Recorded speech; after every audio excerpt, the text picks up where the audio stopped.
Humans used to tell time by staring at the stars. However, metrologists have been quantifying what happens inside an atom to determine time since 1967.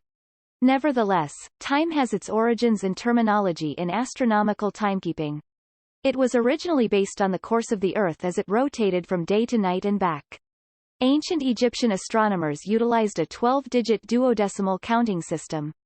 They divided each day and night into 12 hours, giving us a total of 24 hours.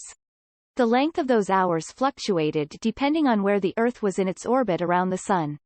Greek astronomers needed set hours over 2,000 years ago to determine things like moon movements. They came up with the groundbreaking notion of dividing a single day into 24 hours of equal length. They patched the ancient Babylonian way of numbering by 60, the sexagesimal system, using the same astronomical reasoning. They divided a circle's 360 degrees or the Earth's sphere into 60 sections. Then they repeated the process with hours and minutes, dividing each minute into 60 seconds. The length of the minute was 1/1440th of an average solar day after the first division of the day's 24 hours. They were given the duration, and name, of the second division, which was 1/86,400th of a day. Until 1967, that definition was in effect. However, there were issues with the definition. The Earth's daily rotation is gradually slowing. Days are growing slightly longer, and the astronomical second is going the same way. Based on extrapolations from past eclipses and other observations, Earth has lost more than 3 hours as a clock over the past 2,000 years. As a result, the astronomically determined standard unit of time is not constant. As metrologists understood how erratic the Earth's spin was, this grew increasingly unacceptable. Constancy, dependability, and replicability are essential in science. By the late 1960s, society had become increasingly dependent on radio frequencies, which need exceedingly exact scheduling. The significantly more predictable movement of atomic particles was chosen by metrologists. Atoms do not age or slow down. They are great watches since their qualities do not alter over time.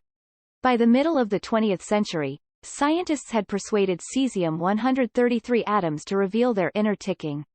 Cesium is a silvery gold metal that is liquid at normal temperature and has heavy, sluggish atoms, making it very simple to track. Cesium atoms were placed in a vacuum and exposed to microwave energy in the non-visible region of the electromagnetic field. The goal was to determine which wavelength, or frequency, would cause as many cesium atoms to release a packet of light, or photon, as feasible. The photons were detected and counted by a detector. The wavelength that won the competition was named the atom's natural resonance frequency. Consider it a pendulum with a rhythm exclusive to that type of atom. Cesium-133 has a frequency of about 9.2 billion ticks per second, 9,192,631,770 ticks per second to be exact.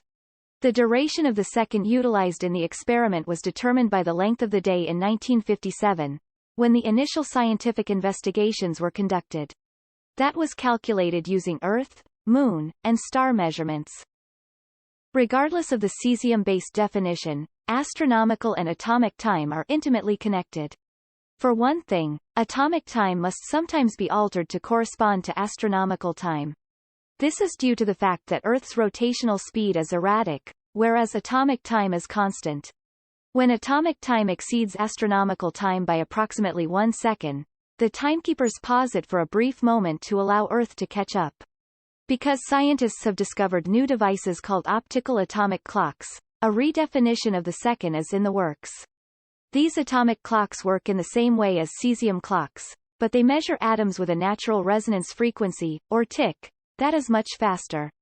The name comes from the fact that these frequencies are in the visible, or optical range of the electromagnetic spectrum instead of the microwave range.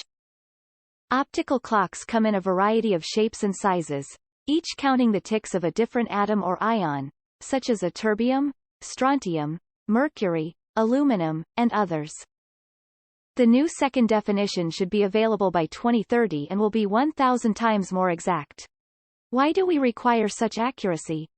Partly because time is intertwined with gravity and mass, and is influenced by them. Also, time is not constant, despite the fact that an international standard exists. Albert Einstein's theory of general relativity says that the pull of gravity slows down time when it is close to a large object, like a planet. As the physical conditions in which the clock is located vary, so does the tick of the clock. The ability to interpret these changes opens the door to the prospect of clocks detecting dark matter or gravitational waves. The more accurate optical atomic clocks and the new definition of the second could also help answer exciting questions, like whether the speed of light changes as the universe ages and whether an electron's charge changes over time. All because of a more precise definition of a second. Incredible and thrilling new possibilities have opened up. Thank you for watching. If you like to see more videos, please subscribe to our channel.